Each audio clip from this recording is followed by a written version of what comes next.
Recently, a video popped up on my recommended, a Mario Odyssey challenge video. It caught my interest, so I clicked on it, and this is what I saw. Hello everybody, welcome to another video, and in today's video we're doing another challenge. I haven't done a challenge in a while. To sum it up, basically, the challenge was collect as many power moons as possible without touching sand. While in the video they only got one moon before hitting the floor, I wanted to know how many moons you could get before touching sand. Or better yet, could you complete Sand Kingdom and leave without touching an inch of it?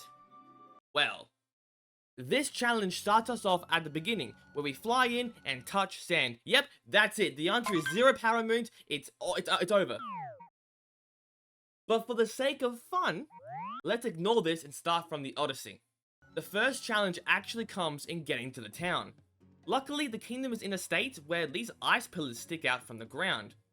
With some clever movement, you can easily make it from the Odyssey into town, where I collected overlooking the desert town, a rumble from the sandy floor, and bird traveling the desert.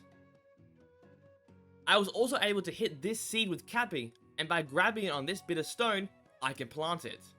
This was a great start. I then parkoured my way over to the ruins. Since the ruins were way above the sand, I was able to collect a couple moons for basically free. These being on a leaning pillar, and inside a block is a hard place. I then did a decently hard trick, where by taking this bullet bill over here, you can uncapture it to wall jump off the side, and with a cap throw into dive, barely make it on top. Now this is where my route starts to fail. I was considering using Jaxi and taking the route of, Mario isn't touching sand, but that's a boring answer, so I decided to ban it for that reason. Without being able to use Jaxi, I warped back to the ruins entrance checkpoint and looked for more moons.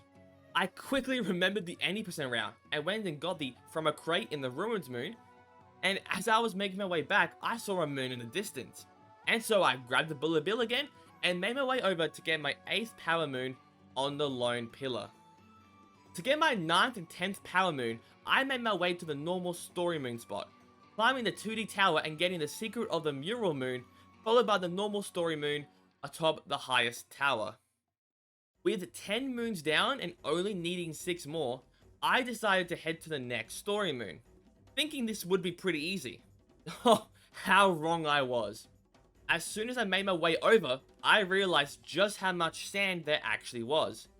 I did a vault over to this safe stone spot, but it didn't do much for me. Without having the ability to reach all 5 moon shards, this location is useless, so back to the drawing board. As I was traveling back through the ruins, I spotted the on top of the stone archway moon and picked that up, bringing my total to 11. With no other free moons around, I had to get creative.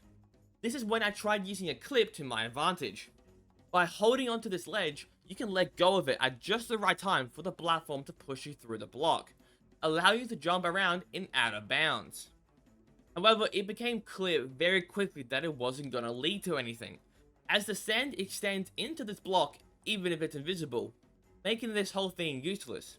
So after getting all the moons again, I was left feeling hopeless. Maybe it really isn't possible to obtain 16 moons without touching sand. That was until I realized that in front of the Sphinx was some stone. By landing on it and jumping, you can clearly hear that Mario is landing on a hard surface and not sand. So I was able to answer its questions and get myself the Sand Quiz Wonderful Moon. Editor's note, I didn't try to get the moon inside the sub area, like the hidden chest one, because I thought it'd be impossible. It probably is possible, but nonetheless. With 4 moons left, I was scraping the bottom of the barrel. I decided to head back into town to see if there were any moons that I had missed. And that's when I realized, stone. Right in front of the slots room was some stone, and when landing on it, it played said stone sound.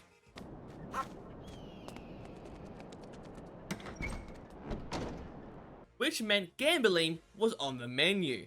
I quickly won the Power Moon Sand Kingdom slots and gambled to get enough money to buy the Power Moon from the shop, since the shop also had stone at its entrance. With 2 moons to go, I was so close to completing this challenge. I was running through possible moons that I could get, but nothing came to mind. So I started to think about sub-areas. I thought about maybe getting this sub-area, which would be possible, but it's really annoying to open the door without touching sand, and getting in, yeah, that wasn't gonna work.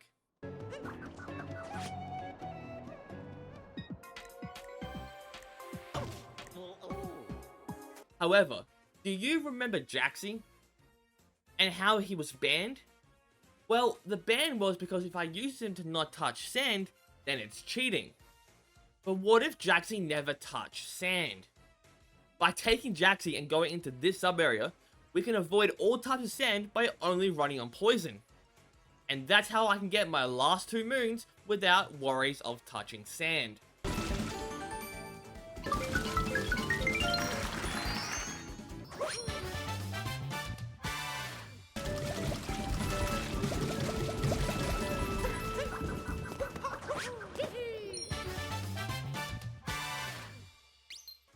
And with that, the challenge is done.